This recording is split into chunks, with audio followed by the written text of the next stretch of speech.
All right, hello and welcome. Again, this is Sarah. Welcome in for just a quick QT or QT muscles that set right above the hip bones and right below the low ribs. And more of a side body stretching action, but it's going to help us to rid any pain that we're feeling in the low back or any pinching or pulling that we might be feeling, sort of like I said, right above the hip bone and right below our lowest rib there. So a couple of ways that you can come into this side body stretch. I recommend having some kind of support, whether it's blocks or if you're at home, paper towel rolls work, books, things like that that you can stack.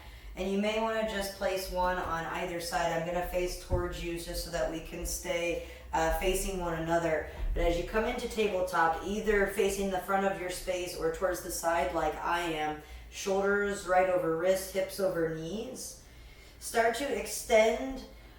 Your left leg will be out, turning the toes towards the front of your space. So whatever direction you're facing, your toes are going to point there too. And you want to make sure that the pinky edge side of the foot isn't necessarily rolling up and off. So see if you can ground it down. You'll see the inner arch of the foot lift. You want to line your arch up with your bottom knee. And then begin to walk your hands underneath, lifting up through your torso, coming all the way up to stand through your torso. So Tadasana in your upper body, if you will. You can slide the same hand that your lengthened leg is out right down the leg, and then sweep your top arm up and over. And as you reach the arm up and over, try not to curl or coil through the upper shoulder. Keep the shoulder blade stacked on top of the bottom.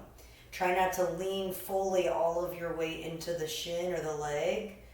Stay lifted out of your side bodies and ground down firmly through maybe the top of the left foot, the shin, or the bottom knee, or whatever grounded knee is if you're facing directly forward, mirroring me here.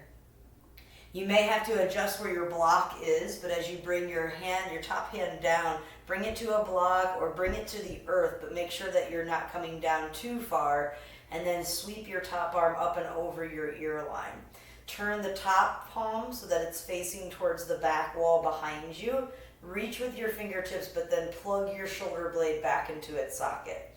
You should feel a nice big pull here on this QT muscle that sits right above the hip bone here. And so now we can flow. Come light onto the fingertips. You're starting to engage through your core muscles, and then tick-tock your body up and over. Again, keeping your body in one plane. Try not to round down or avoid that upper body rounding. And then tick-tock the other way. Block is there for you. Stretch the top arm over your ear line. Good. Using your core to lift back up. Let's do this one more time on each side. And your gaze can be forward, up, or down, whatever feels best for your neck. I usually like to gaze down myself.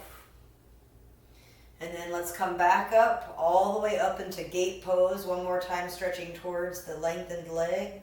And then circle this top arm down. Bring it back under your shoulder. Bring your right knee back under your hip now. And you can probably set this other block over to the side.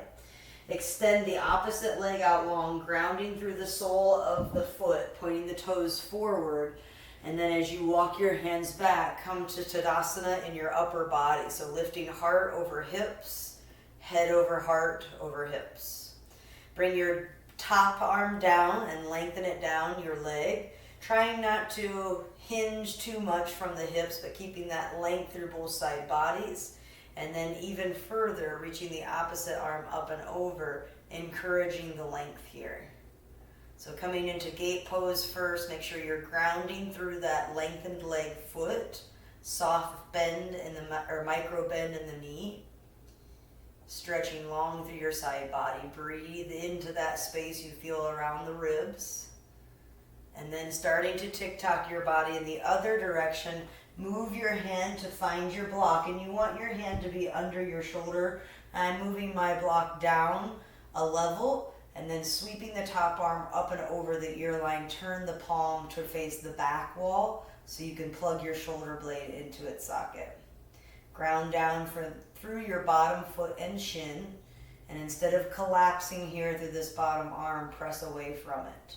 Come onto the fingertips for this first round, and now as we start to flow, Keep the body in one plane, one line as you tick-tock towards your shin.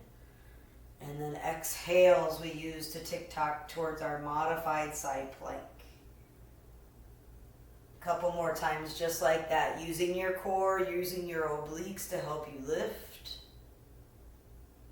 Pausing for the stretch, feeling that sensation through the side body, and then taking this to the other side. As you inhale, come all the way back up, and feel free to pause, linger. We'll finish out in our agate pose. And then circling the top arm down, bring it under your shoulder. Bring both hands under the shoulders, knees under the hips. And then wherever you're at, work your way with knees nice and wide, big toe pads together to touch. Option to guide support underneath of the hips. Bring your forehead down to the earth.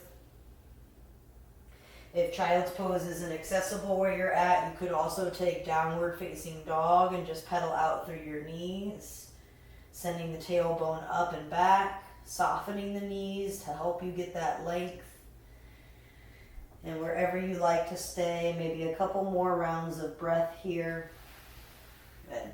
And feel free to repeat those postures for as long as you need. Again, getting into the side body a little bit more, but also using your core strength, which is good to help you support through the low back.